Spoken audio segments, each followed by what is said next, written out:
Madame la Présidente, vous avez présenté déjà pas mal d'éléments pour ce plan bruit. À mon tour de saluer le travail d'Olivier Blum en tant que président de Bruit Parif dans l'élaboration et dans le soutien à l'élaboration de ce plan.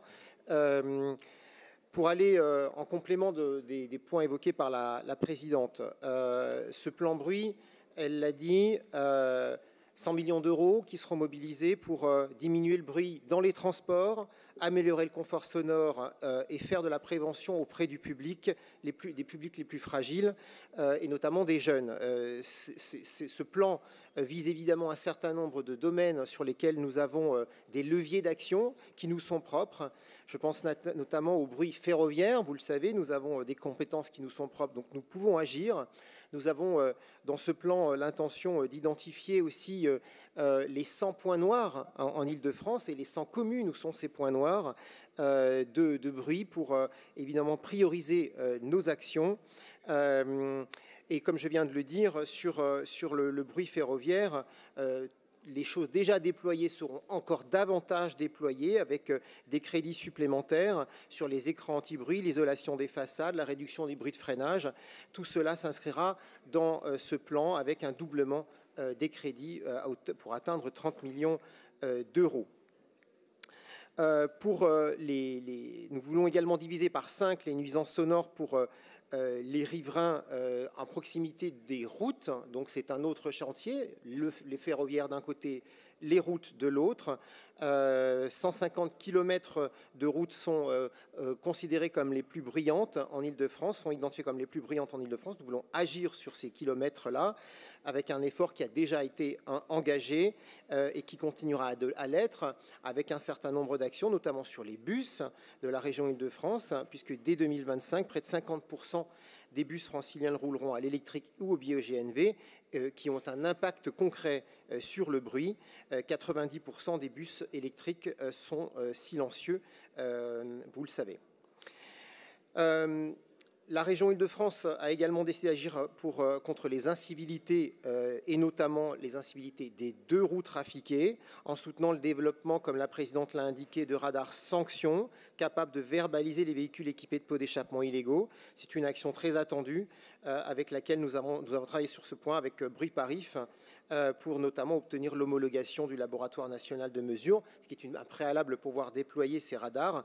Mais nous avons bon espoir d'obtenir cela et de pouvoir les déployer massivement à raison de 100 radars sonores d'ici 2030 sur l'ensemble de l'Île-de-France. Pour le bruit aérien, la Présidente vous a déjà évoqué les mesures que nous avons portées dans le débat autour des mesures autour du bruit aérien sur Orly et Roissy. Nous souhaitons, je crois qu'elle ne l'a pas dit, mais je le précise dans le plan, un doublement des capteurs sonores autour des aéroports et toutes les mesures que la Présidente a évoquées sur le bruit aérien. Nous souhaitons également encourager les communes qui sont nos interlocuteurs privilégiés dans ce plan, à développer des efforts pour le confort sonore à travers différents dispositifs, notamment la création de zones calmes à raison de 200 d'ici 2030, et puis un label Ville Calme qui est un trophée qui récompensera les collectivités engagées contre le bruit sonore, contre les nuisances sonores. Nous souhaitons également accompagner dans le champ de l'économie et des entreprises les chantiers qui sont les plus bruyants, 70 000 chantiers en Île-de-France chaque année. Et nous voulons là aussi les accompagner avec un label qui est déjà existant, qui est le label la météo des chantiers, sur lequel nous voulons déployer massivement et de manière beaucoup plus importante. Enfin, la Présidente l'a souligné, le public des jeunes a été particulièrement visé dans notre plan, puisque les jeunes s'exposent de manière volontaire cette fois-ci. Ce n'est pas comme pour le reste des Franciliens qui subissent le bruit, là c'est souvent de manière volontaire.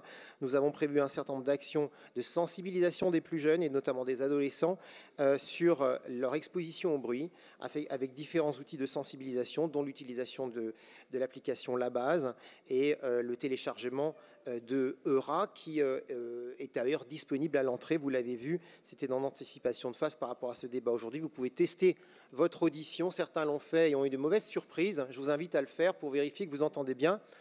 En tout cas, vu que vous discutez tous entre vous, je pense que vous m'entendez parfaitement bien. Et que le bruit ambiant ne vous gêne pas pour m'entendre.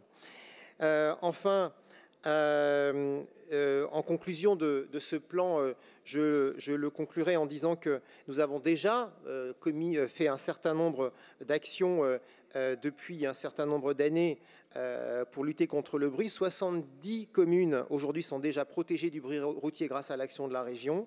40 sont protégées du bruit ferré. Notamment grâce à des financements et des dispositifs de protection sonore autour de l'A6 et de la nationale 118. Donc là, l'Île-de-France s'est déjà engagée. Nous souhaitons continuer de le faire avec ce plan global de réduction du bruit pour réduire la nuisance sonore qui touche aujourd'hui près d'1,5 million de franciliens, comme l'a dit la présidente. Voilà dans les grandes lignes le plan. Je vous remercie de votre attention et de votre écoute attentive. Merci.